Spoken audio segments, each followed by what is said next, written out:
భార్యాభర్తల వివాదం న్యాయస్థానానికి వెళ్ళినప్పుడు సాధారణంగా భరణం అనే టాపిక్ ఎక్కువగా వినిపిస్తుంది. ఇలానే ఓ భార్యాభర్తల వివాదానికి సంబంధించిన కేసులో భరణం చెల్లింపులకు సంబంధించినటువంటిది అలహాబాద్ హైకోర్టు ఒక సంచలన అదేవిధంగా చారిత్రాత్మక తీర్పు అని చెప్పొచ్చు. అయితే భార్య పోషణ కోసం భర్త తన నికర ఆదాయంలో 25% చెల్లించాలి అనే నిబంధన తప్పనిసరి కాదు, అది చట్టపరమైనటువంటి అవసరం కాదు అని కేవలం ఒక సాధారణ మార్గదర్శకం మాత్రమే అని కోర్టు స్పష్టం చేసింది. ఈ మేరకు ఓ కుటుంబ వివాదానికి సంబంధించిన కేసులో విచారణలో జస్టిస్ అచల్ సందేవా నేతృత్వంలోని ధర్మాసనం ఈ కీలక తీర్పిచ్చింది. కుటుంబ వివాదంపై విచారణ జరుపుతున్న జస్టిస్ అచల్ సందేవా ధర్మాసనం భర్త నికర ఆదాయంలో 25% చెల్లించాలనే సూత్రం ఏ చట్టంలోనూ తప్పనిసరిగా నిర్దేశించబడలేదు. ఇది కేవలం గతంలో సుప్రీంకోర్టు ఇచ్చినటువంటి కొన్ని తీర్పుల ఆధారంగా ఏర్పడ్డ ఒక సాధారణ ప్రమాణం మాత్రమే. దీనిని ప్రతి కేసుకు యాంత్రికంగా వర్తింపజేయలేమని కోర్టు స్పష్టం చేసింది. ఓ నిర్దిష్ట కేసులోని పరిస్థితులు భిన్నంగా ఉంటే కోర్టు ఎక్కువ లేదంటే తక్కువ మొత్తాన్ని మంజూరు చేయొచ్చు.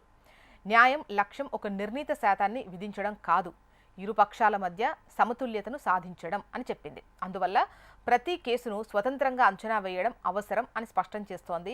భరణం నిర్ణయించడానికి కేవలం భర్త ఆదాయాన్ని చూడడం సరిపోదని కోర్టు చెబుతోంది. న్యాయస్థానం భర్త వాస్తవ నికర ఆదాయం, ఆధారపడ్డ కుటుంబ సభ్యులు, పన్ను బాధ్యతలు, ఇతర ఆర్థిక బాధ్యతలు, భార్య ఆర్థిక పరిస్థితిని కూడా పరిగణలోకి తీసుకోవాలి. భార్య స్వయం ఉపాధి పొందుతోందా లేదా, ఆమెకు ఆదాయం ఉందా అనేది కూడా ఒక ముఖ్యమైన అంశం. అయితే ఆమెకు ఆదాయం లేకపోయినా గౌరవప్రదమైన జీవితం గడపడానికి తగినంత మద్దతు ఇవ్వాలి. అయితే పెరుగుతున్న ద్రవ్యోల్బణం, సామాజిక పరిస్థితులు కూడా భరణాన్ని నిర్ణయించడంలో కీలక పాత్ర పోషిస్తాయని, అందువల్ల అన్ని కేసులకు ఒకే విధమైనటువంటి సూత్రాన్ని వర్తింపజేయలేమని కోర్టు చెప్పింది. కుటుంబ న్యాయస్థానాలు తొందరపాటుకు దూరంగా ఉండాలని హైకోర్టు సూచించింది. ప్రతి కేసులోనూ పార్టీల ఆదాయం, ఆస్తులకు సంబంధించిన పత్రాలను ఫ్యామిలీ కోర్టు జాగ్రత్తగా పరిశీలించాలని హైకోర్టు తెలిపింది.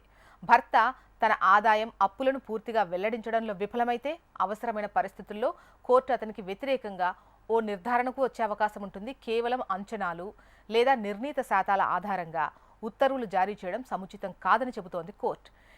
హైకోర్టు తీర్పు నిజంగా చాలా ముఖ్యమైనదని చెప్పాలి. ఇది భవిష్యత్తులో వచ్చే భరణం కేసులకు ముఖ్యమైన మార్గదర్శకం కావచ్చు.